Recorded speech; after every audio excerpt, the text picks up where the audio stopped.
program is going to be presented. It's a format I've been doing for a couple of years now, and I think it works pretty well.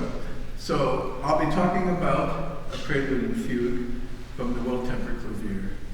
Then I'll turn off my lavalier and perform those two pieces for you. Then go back and turn this back on and talk about each set before I play them.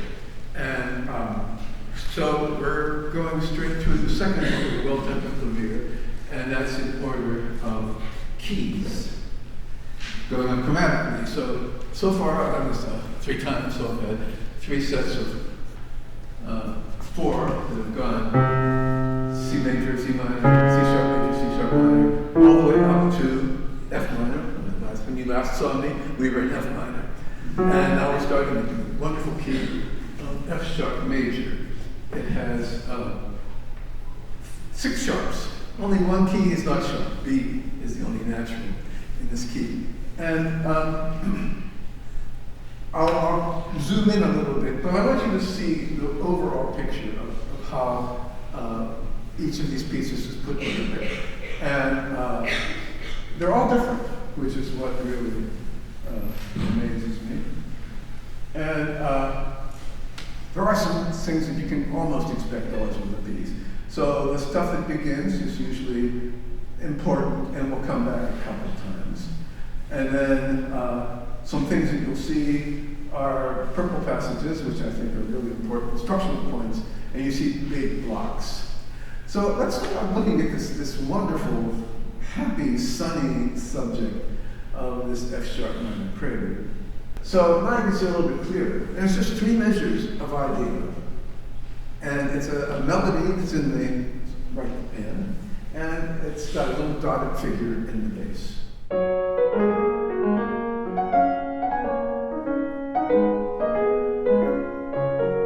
After that is this yellow figuration. It's a 3-part figure that goes throughout the whole piece, except when you hear the melody or a big cadence. So you hear it first in that key, and then we'll notice that it comes back at the end, close to the end of the piece. So this is the recount. It comes back in the right key, and it's almost exactly the same as what you just heard, except a little figuration at the beginning.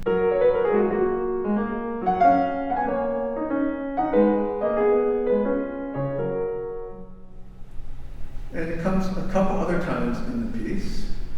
We're zooming in now to the first part of the development section, which goes through different keys. And now you get to hear the theme in the left hand, while the right hand is playing that yellow figuration that goes through the whole piece.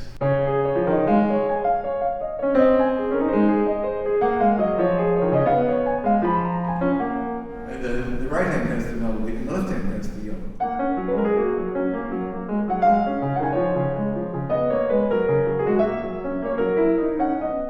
So those are major points to lock into in the structure of the piece. There's one really dramatic moment over here where we're in the key of, wonderful key of D sharp minor as a leading tone of a C double sharp. And this is the statement of that theme in this key. Starting here.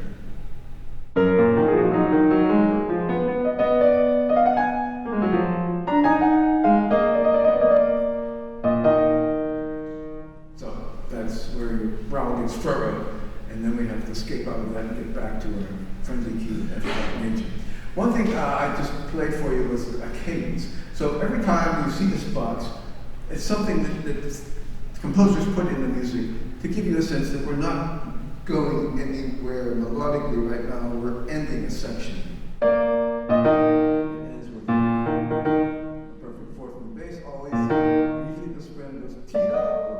So every time you see that kind of thing, it's signals an ending of a big section and the beginning of a new one. For example, about 2 lines into the piece, we have this long section whose whole function is just to lead to this cadence. And you'll see this one is 5 measures long, going to this cadence.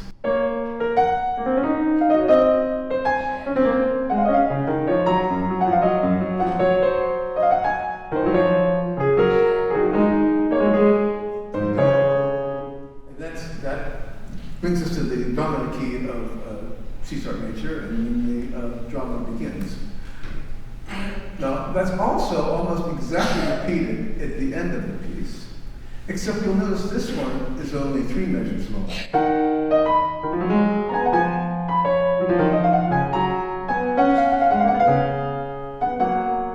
Well, it's kind of unusual to make things shorter at the end. Usually that's where you kind of broaden out.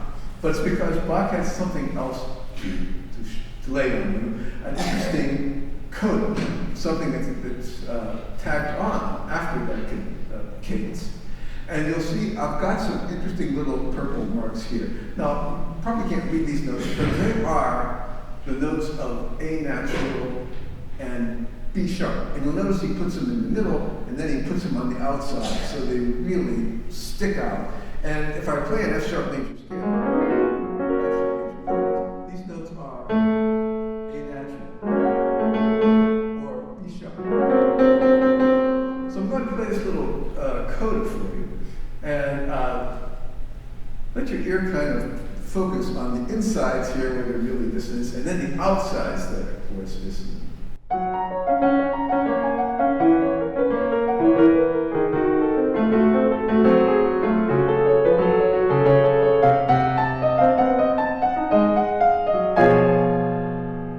Then we have the real coda, like real cadence.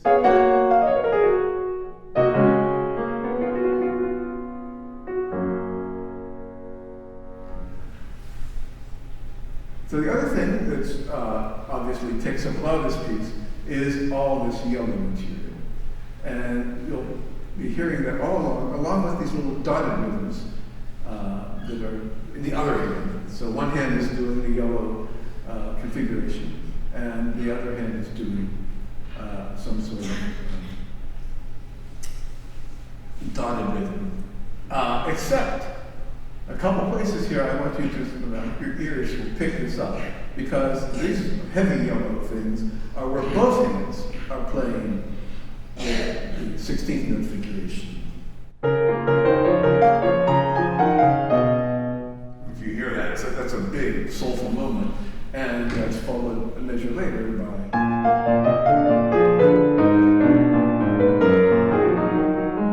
And that's where that theme comes back, and it's the key D sharp minor. And then you also see the yellow things. This is now in the happy tonic key, and it's setting up. You can see what we're shooting for is that return of the theme. And these moments are when both hands are playing the yellow figuration in meter, right? So they're just like you put a mirror in front, and there, one's going up while the other's going down.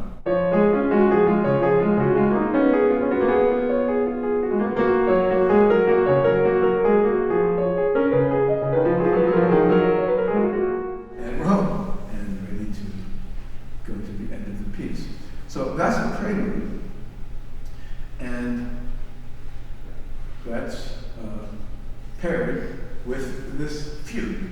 And some of you already heard me talking about fugues, but basically it's one line that keeps coming through the piece in all sorts of different keys.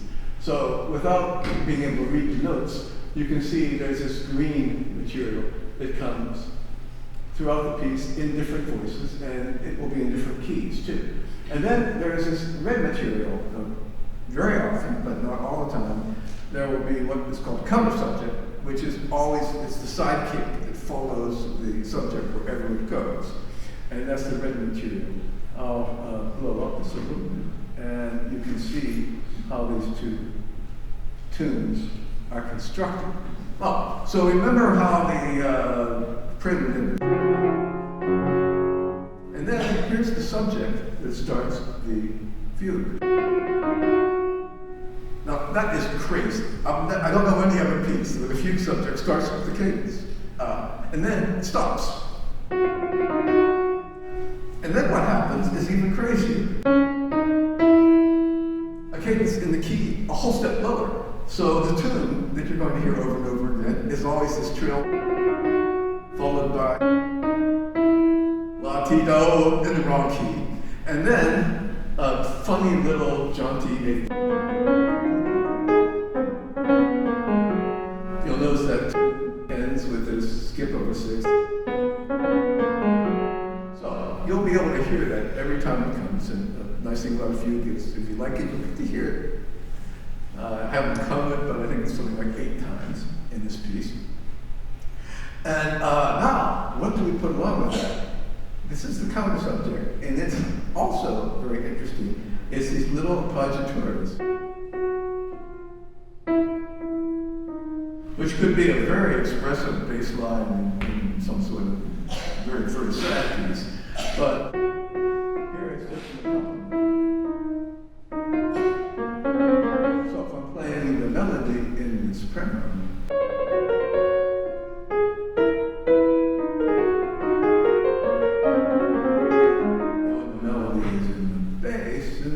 gets to do its little keying.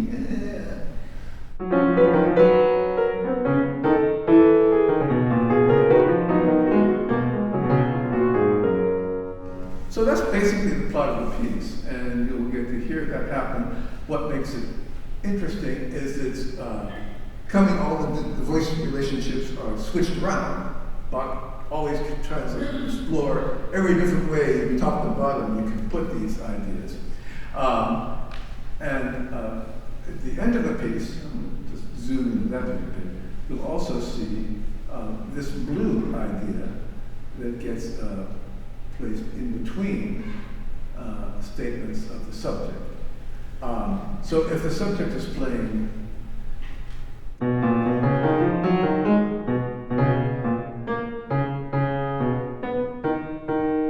takes a little six-skippy idea and repeats that, and you'll see that blue material happening in many of the, in 2 of the big episodes of the piece. And for one time, you don't have the sidekick, which is really kind of odd. And the only reason that's left out is so the bass line can start chugging along with these 8 notes that leads you all the way to the end of the piece. So start hearing the subject.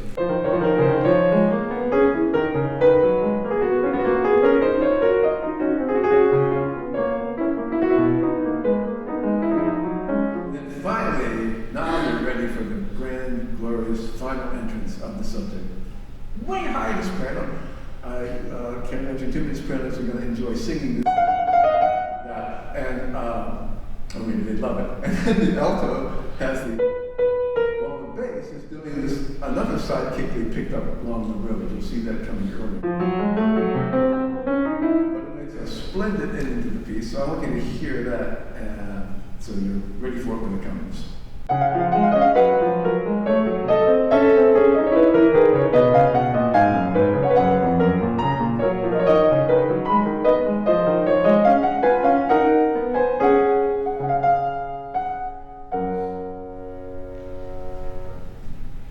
It's a wonderful ending for the piece, and that's maybe almost all you need to know, but there's something I just have to share with you. You'll see there's something that doesn't match any of the others. We have the red and the green and the blues, and then here and here you see a yellow. Actually, you see a little yellow and a little red box, and well, let me blow it up for you. There we go. So the yellow is this little tune, and what we have here is a trio. I think it's dominated by the yellow as maybe the most tuneful part of it. But every time the yellow comes, somebody's doing the red box, and somebody's doing la-ti-do in some key. So here's the yellow box. And the bass has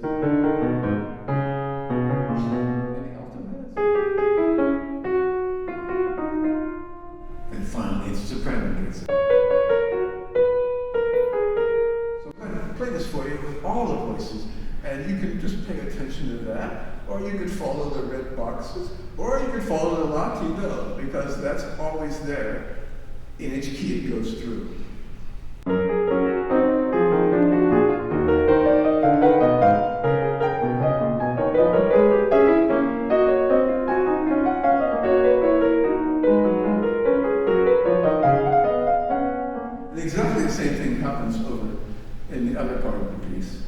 So you can listen for that when it happens.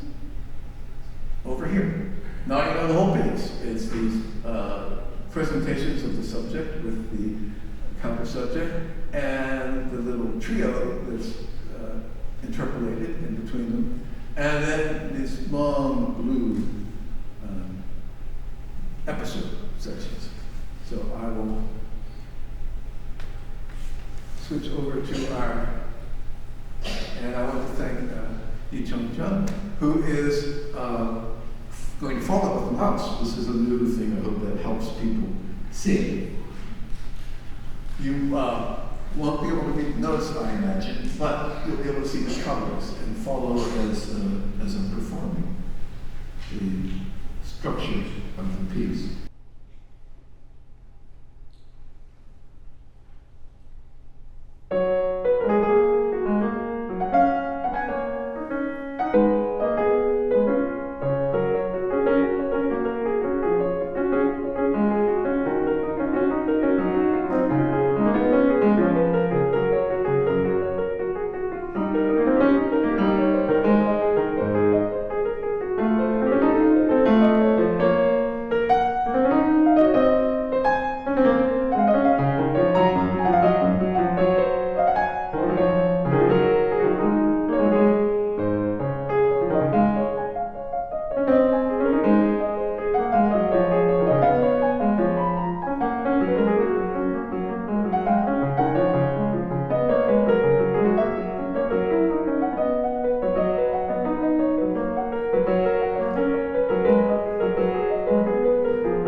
So we move from that really bright, breezy, sunny key of F sharp major, all those sharps, to one of the most soulful keys, I think, for many composers have written the most beautiful music, in F sharp minor.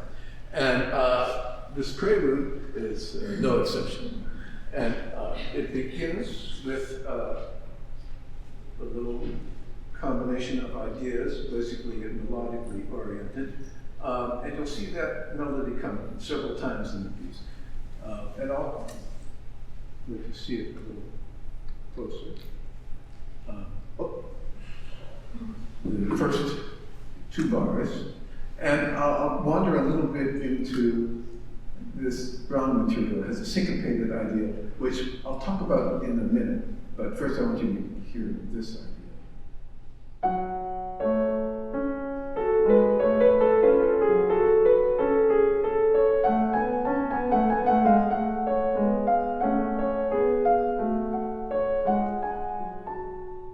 So that idea, you're going to see it coming after the exposition in the key of C sharp minor. Starting here. And again, I want to tell you how important I think it is that you recognize cadences. So the C sharp minor will begin with material that's dedicated only to making it go 5-1. Those things always stick out, and then after that is when something is happening, a restatement or a new idea, something of that nature. So I'm going to start here, and hopefully you'll recognize the tune you just heard when it comes in green over here.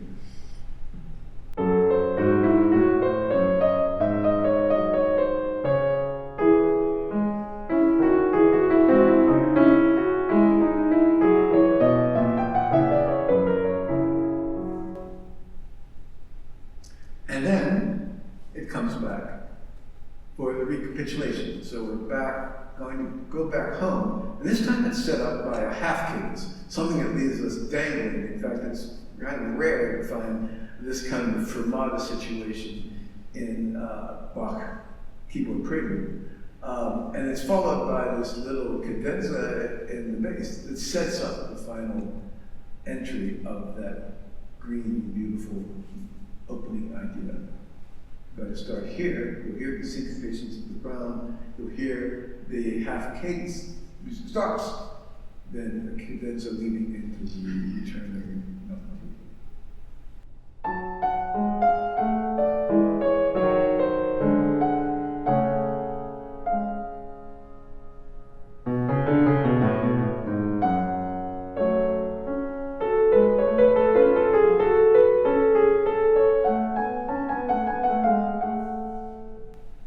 So that's the repetition of the beginning material, but the piece is not really so much about that. It's more about these brown things and the 16th note triplets.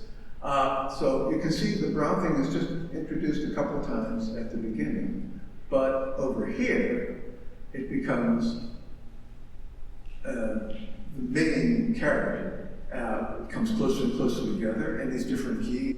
2 measures later.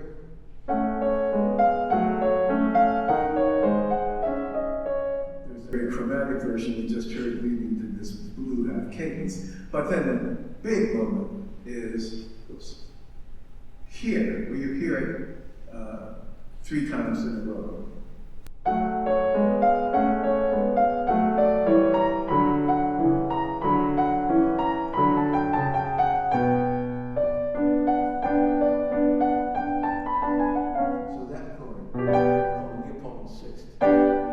To die for, that is the big emotional peak of the piece.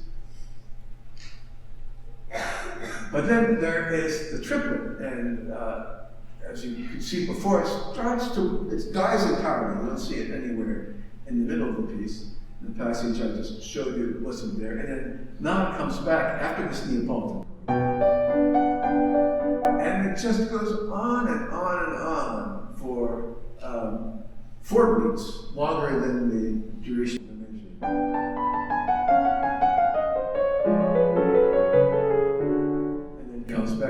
then this time starting a different place so it overlaps the measure a different way.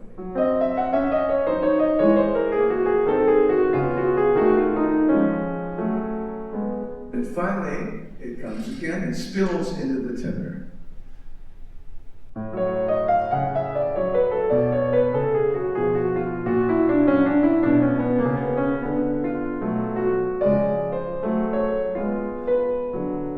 Syncopation comes back with this very soulful, expressive chromaticism. And then, I want you to hear this moment we just got to, because you'll notice the triplets, instead of winding around, they take off, and it had this enormous leap of a note to end the melody.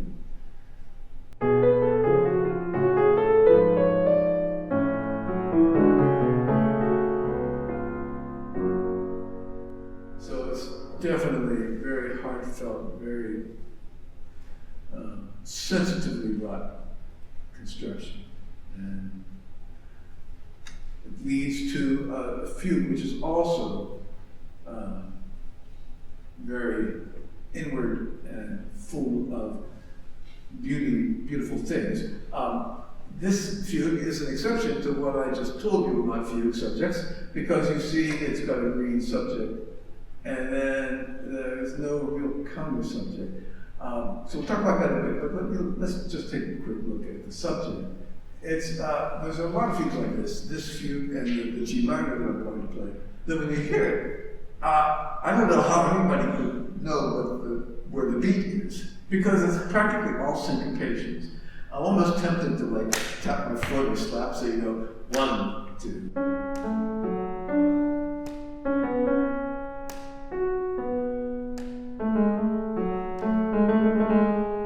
Finally, we end up on a beat.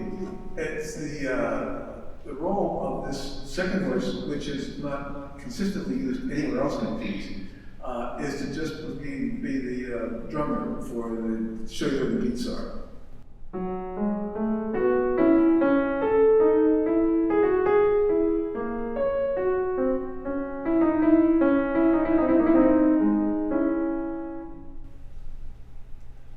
So I mentioned that there's no counter subject in the piece.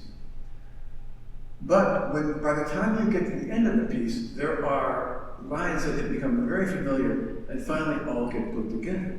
So there's this very interesting thing at the end of the piece, when I'm finally playing the subject, you've been hearing this yellow thing all over the place and this red thing all over the place, and they finally come together. And I wanted to show you that first before we went back into Saul and the others events that are in it.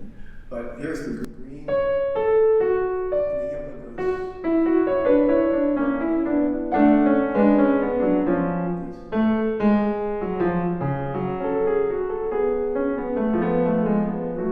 I wanted to show you that's how the piece ends. It's unusual that the material of the piece kind of evolves in its importance as it goes along. It's not at all a typical structure for a fugue. And the way it's constructed is that we have the first presentation of the melody, then we have this entire section of this red idea.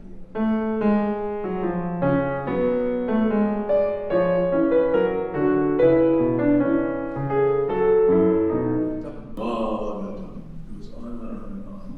And that covers this entire section. And then you'll see not too long afterwards, that's abandoned, and yellow takes over, and again, the subject itself ends here, and we don't see it again for a long time. In fact, when it ends, it's really interesting that Bach changed the ending to make a cadence. So that the yellow thing had the stage all to itself on its maiden voyage here. I'm going to start here with the subject. You hear 2 bits of the red, and then you'll notice how the yellow just keeps going and going and going.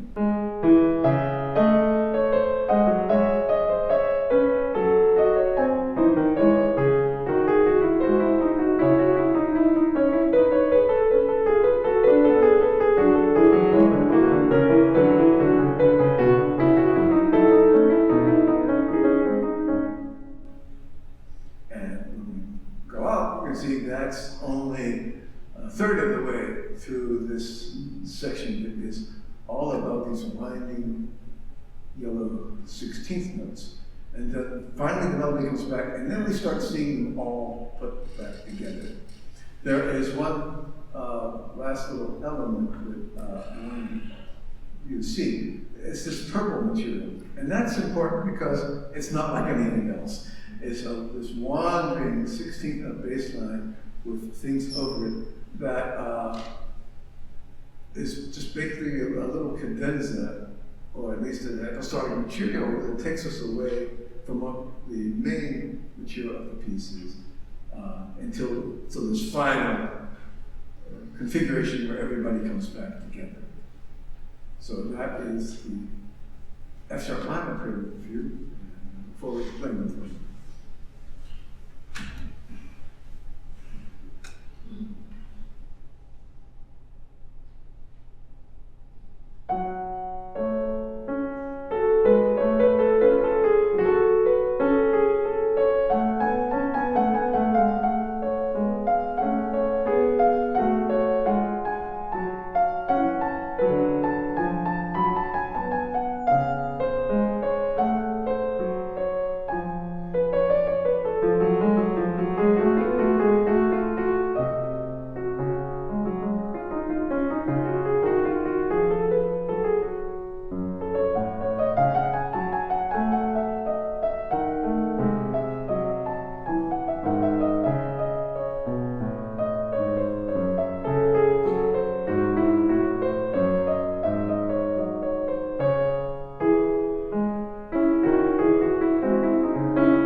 So those are very good pieces, and we're going to move a little more quickly through the next ones, and Bach does too, because this G major Prelude and Fugue is a very breezy, quick, sweet little tossed-off piece.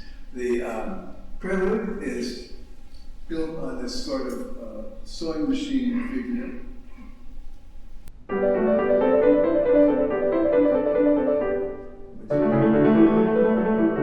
It's tossed around between the notes, and what you want to be looking for in this are the times when the two hands are both playing 16th notes.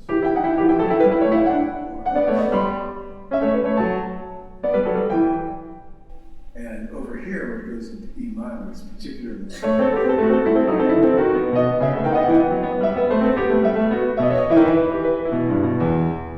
big cadence in E minor. Speaking of cadences, this is a bipart form. So the first section is repeated. So this here is a double bar with repeat marks, which indicates you play this section twice, and then you play this section twice. And it's typical for this kind of music that the ending of the first section is in the one key, and the ending of the next section, the ending section, is in the regular dominant key. So this is a little D major cadence. And I abbreviated it so you can appreciate the interesting thing that Bach does to add 3 measures to that cadence. The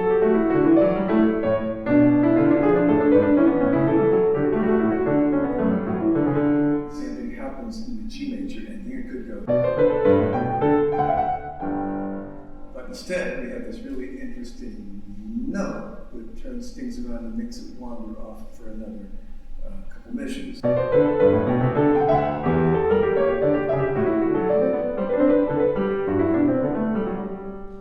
One last note is this section here, where both hands are playing together, is a real rumbly, let it all hang out section of the piece.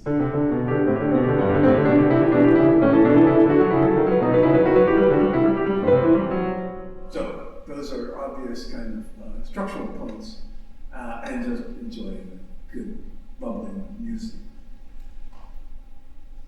The fugue is also not very developed or very extended in any of its treatment of ideas. The subject is this long, winding, arpeggiated, sequency thing.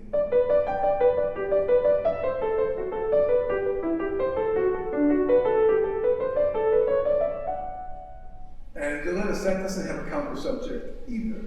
What happens in the soprano here isn't something that we're going to hear again, where we finally get some material over the subject, which is now on the bass.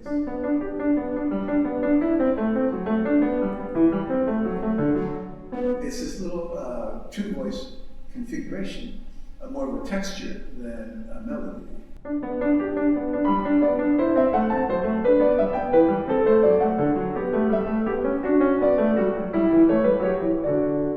And Bach is consistent with using that the next 2 times. The melody comes in minor keys. So you'll see that little kind of idea showing up in the alternate voice to the one that brings long melody.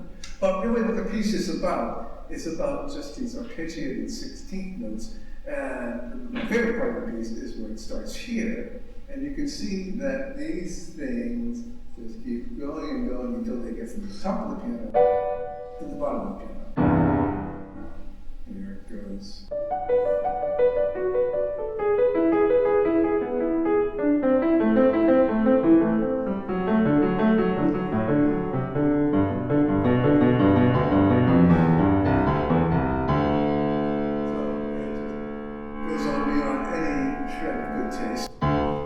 It doesn't stop there, because now the right hand has a little bit more of that, and the bass is finally lead up to this incredibly dark, thuddy, close harmony, minor diminished chords along with the pedal tone, It's just really dirty music, and it sounds even crunchier on the harpsichord. And then we have a nice scale to sort of take us out.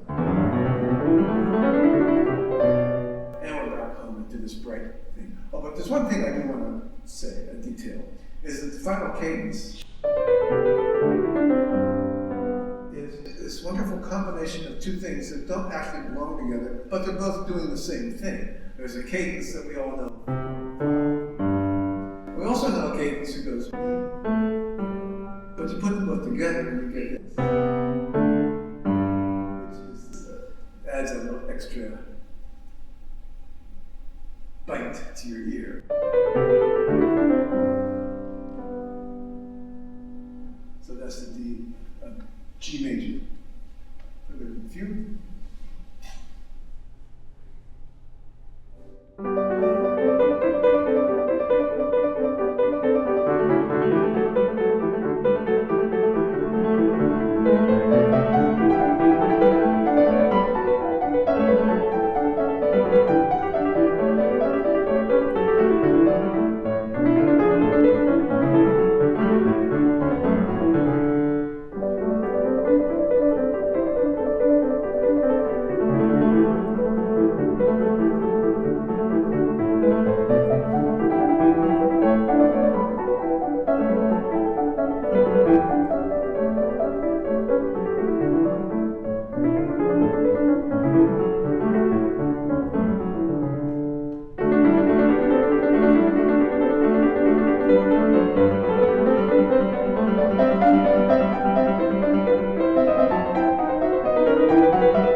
expressive and full of all sorts of decorative details that almost feels like it's an improvisation.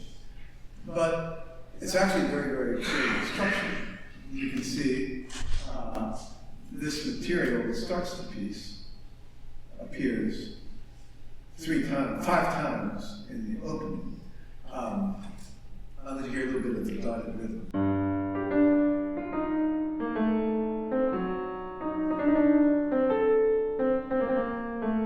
That's repeated up perfect fifth.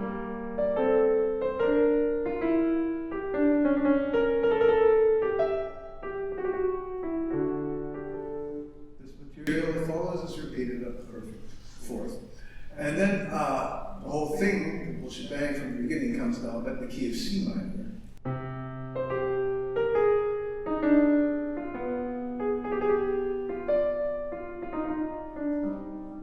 And that's what the first half of the piece is about.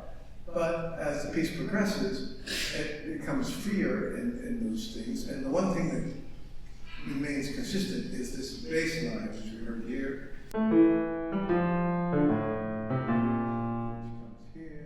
Here, and finally, towards the end of the piece, and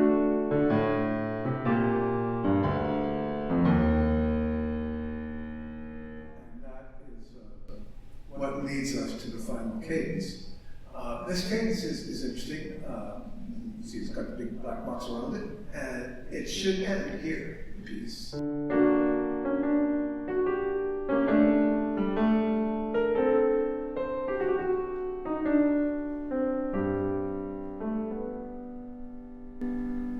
It doesn't. Bach adds this extra material, which is not all that uncommon, but what's really phenomenal about this is that instead of just sort of continuing its way to a cadence, it suddenly leaps up a couple octaves and allows the soprano to end in this very high range. So this coda that's added is quite dramatic.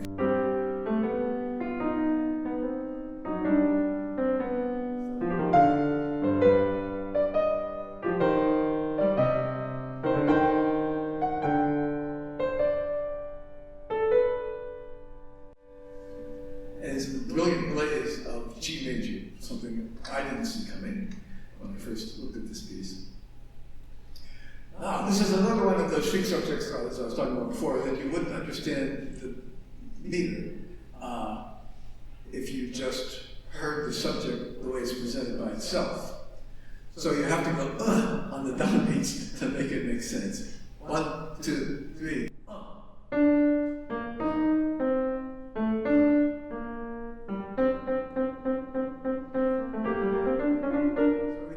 Theme comes in, it doesn't come in on one, it goes 2, 2. And this is a very typical kind of use of the counter subject. I know that you can only see maybe at best the colors, but I hope you can see that you always see green with a red and green with a red, green with a red, and green with a red. Green with a red throughout the entire piece. So you never see the subject without its counter subject, this wonderful.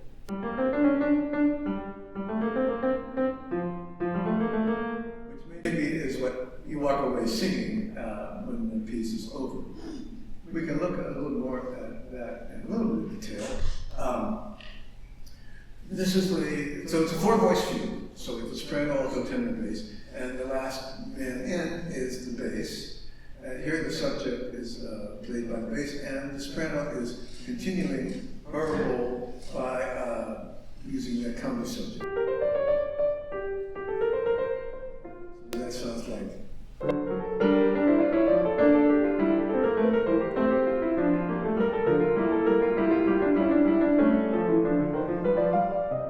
But then something really interesting happens. This is the counter subject that comes in here.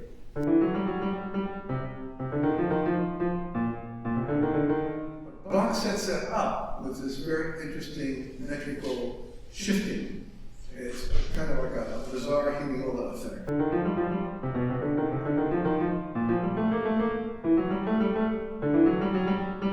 Before it gets finally turned turn back on itself.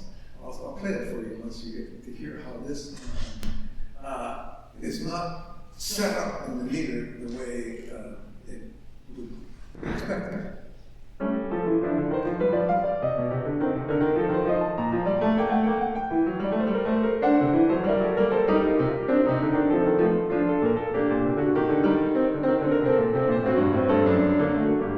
One thing to notice about that subject, the counter subject, is it always ends with rolling off into the lowest notes. So now you can see the whole fugue takes that kind of shape. Over in this section, we get to hear some major versions of the subject. I won't blow that up, I'll just play one little B-flat major version.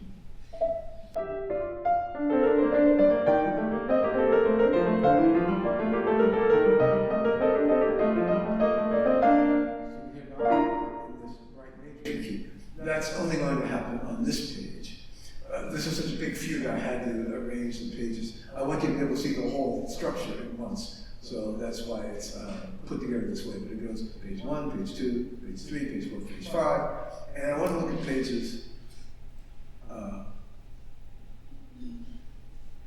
last 2 pages. Because that's when the subject starts getting doubled in thirds and sixths. So here, the subject now is.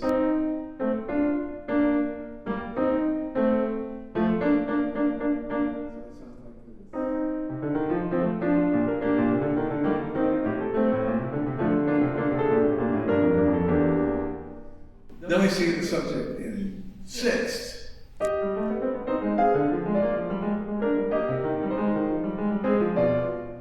But that's just a setup for the big moment of glory when the subject is in thirds.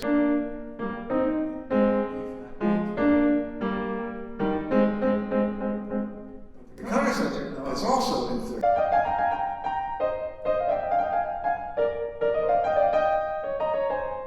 And the rolling end.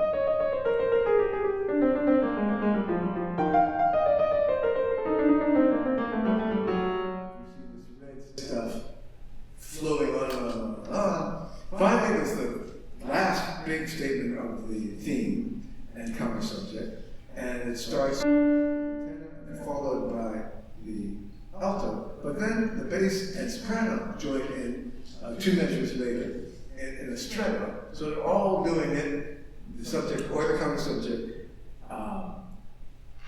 transposed in time.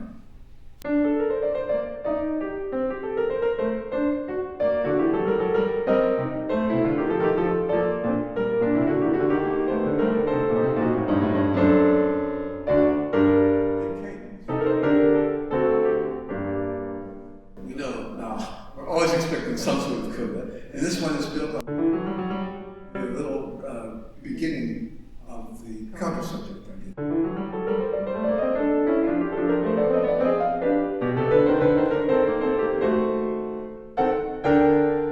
there's one last hurrah, and that is the bass as the subject.